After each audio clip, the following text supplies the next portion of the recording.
I'm here in Dunedin at the University of Otago at the 37th Annual Sociology Conference, and there are sociologists from all disciplines, all walks of life here, gathered from around the globe, from around New Zealand, and they're here to discuss the really big questions, really, some of the vexing questions about people. I'm Magella Fransman. I'm the Pro-Vice-Chancellor for Humanities, but I'm also Professor of Religion.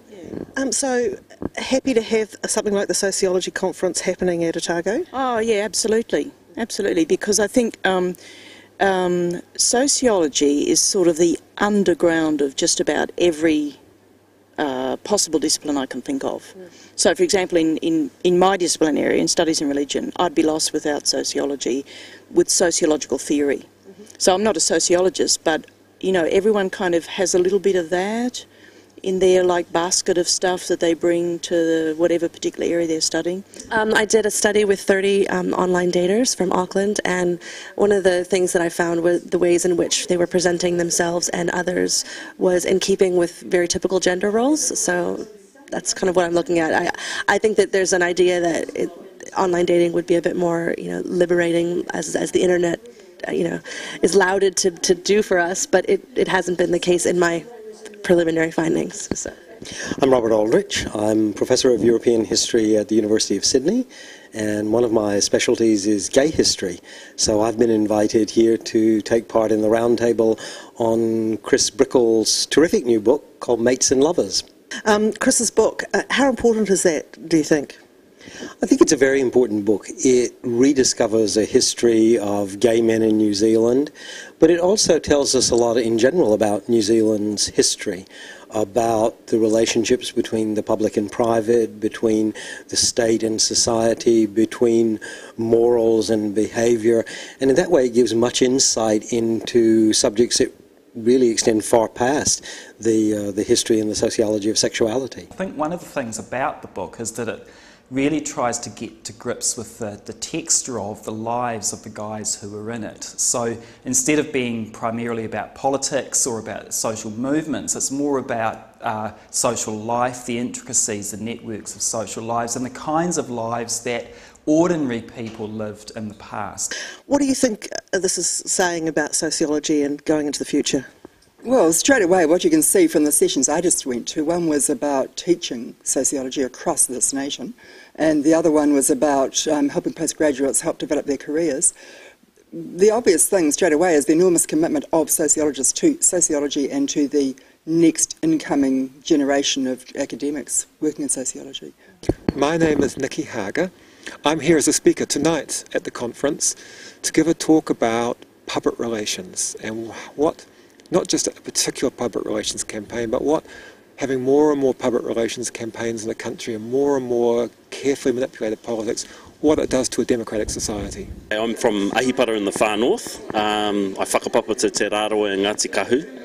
I'm based at Auckland University of Technology. I'm a sociologist there. I specialise in Māori politics and contemporary society. So when you were just a boy, thinking about a career, how did you get drawn into sociology? I think sociology to me offered the promise of, I guess, reading against the grain, if you like, questioning some of the taken for granted assumptions of society, and I always found that quite attractive. I was kind of a little anti-authoritarian as a child, so it offered at least the potential to question, I guess, the familiar, what we take for granted. Yeah. I study skateboarding, and I've done my PhDs on skateboarding and snowboarding. I'm Shamsi Al-Ojaili. I'm from Victoria University of Wellington, and I'm here to take part in the Utopia stream of the conference. Now, I don't want to appear like an idiot. Could you just sum up Utopia in 6 words or less? Well, Utopia, this is someone else's definition, is the desire for a better way of living expressed in the description of a different sort of society that doesn't exist at the moment but that might exist, should exist in the future, something like that. What I have seen at conferences over the past 4 or 5 years is a small but significant revival of intellectual interest in class within sociology, and I see that as being a positive development. I do, however, think we need a lot more of it. Okay, my paper looks at what gets translated from a consultation, an interaction between a health practitioner and a patient, into medical records. So what is getting attended to, what's getting missed out, and what are the implications of that in terms of our understandings about health and measures of health. When you look at this conference, it has a lot of relevant material. It explains the lived reality of New Zealanders in 2008, and it has a lot of policy relevance. So I think it's really beginning to highlight where this society is going. Yeah, I always say to my students, if you get anything out of my courses, you can sit on a curb somewhere and look at life and find it really interesting. Sociology can make a huge difference. If you take something like environmental changes that we're seeing, we know this front-end science, but the difficult bit is trying to get people to change their behaviours. Do you see it as an attractive option to a new undergraduate student? I think it is, because what sociology does, it prepares people for working in the community very, very well. But sociology gives them the theory, gives them the understanding of how people work together.